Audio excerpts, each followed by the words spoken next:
Hello. So I recently went to North Carolina to scout out the state to see if I want to move there.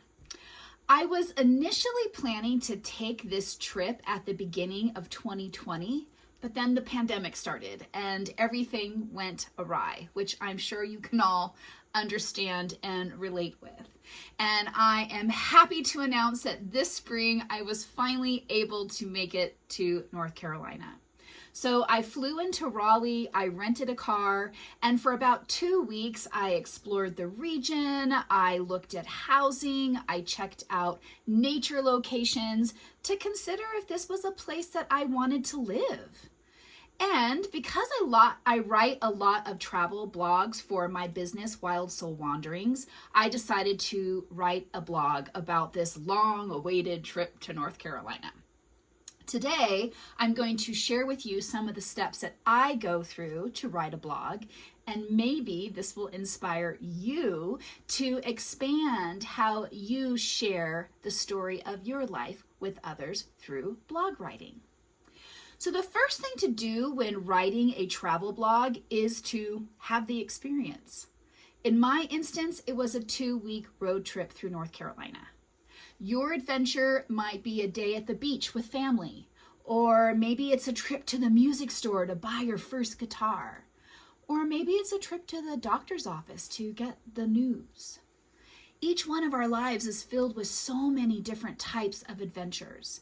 And when you start to write about them and share your stories with others, the gifts of these experiences deepens even more. So on the screen is a quote by Steve Jobs that I think captures the essence of blog writing. Life is about creating and living experiences that are worth sharing.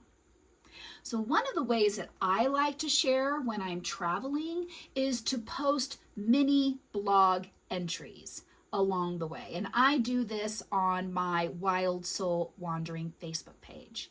And by sharing these posts when I'm in the adventure, I'm able to get real-time feedback from my online community about the region, such as places to go, people to visit, regions to explore, etc. And so on my trip to North Carolina, I created various posts along the way, focusing on different aspects of North Carolina as I explored them. I shared about fun lodging that I stayed in, art exhibits that I had visited, hikes that I took in the region, restaurants I dined in, people that I meet with. This specific blog was about a dinner meeting that I had with an author in the region. And I also share reflections on the local culture. This specific blog was about houseboat living in the area. In addition to taking pictures and writing these little posts, I also created a 6-minute video of my pictures synced to music, and I posted that on my YouTube channel. And you can see that here. So then with all of the material of living the experience and capturing photos and videos along the way, then it's time to write the blog. And I like this part. It helps me reflect on the journey, helps me process my thoughts, and alchemize some of the medicine from my experience. I usually will capture rough draft writings when I'm on the road and then refine and edit and complete my writing when I get home to my computer. Now, there are several programs that you can use to write and publish a blog. I use a service through my Wix website, and that allows me to have my website and my blog in the same area and keep everything together. So much easier for me. So in my blogs, I like to showcase some of my photos and my videos to create an audio-visual journey for the reader as they're reading the blog. In my particular blog about North Carolina, I highlighted the pros and the cons of the region. I wanted that contrast and looking at the shadow and the light. And I also shared my final verdict about if I'm going to be moving to North Carolina next year. Once I've created a blog, it becomes part of my website, which you can see here. So I have a blog area on my website, and I have my North Carolina item posted here. And I send this blog out to my mailing list, and I also post it on Facebook for my audience there. Now, there are a lot of other social media outlets that I could post my blog to. However, I only have the bandwidth for so much because I do have a full-time job here. So, in summary, these are some of the steps that I recommend if you're interested in writing or cultivating your blog creation skills. Have the experience, live it. Take pictures and video along the way and share on social media. Grow your audience. You can create videos. I post mine on YouTube.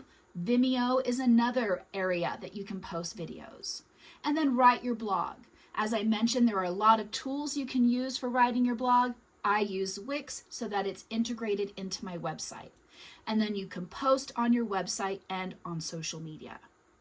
Now, I'll post a link to my North Carolina blog in our chat if you want to check it out in more detail.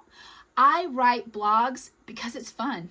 It's a great way to share with my friends and my online community little glimpses into my life and little highlights of the soul-infused adventures that I take out in the world, and sometimes in my inner world as well. And every now and then somebody is inspired by something that I share, and that brings a lot of joy to my heart as well. So, in conclusion, I'm going to reshare that quote from Steve Jobs. Life is about creating and living experiences that are worth sharing. So I encourage you to keep on living and experiencing the beauty and the joy and the blessings of life, and share your life in compelling ways through the art and craft of blog writing. And you can grow 2 flowers from 1 seed, and you can give a speech about the content of your blog.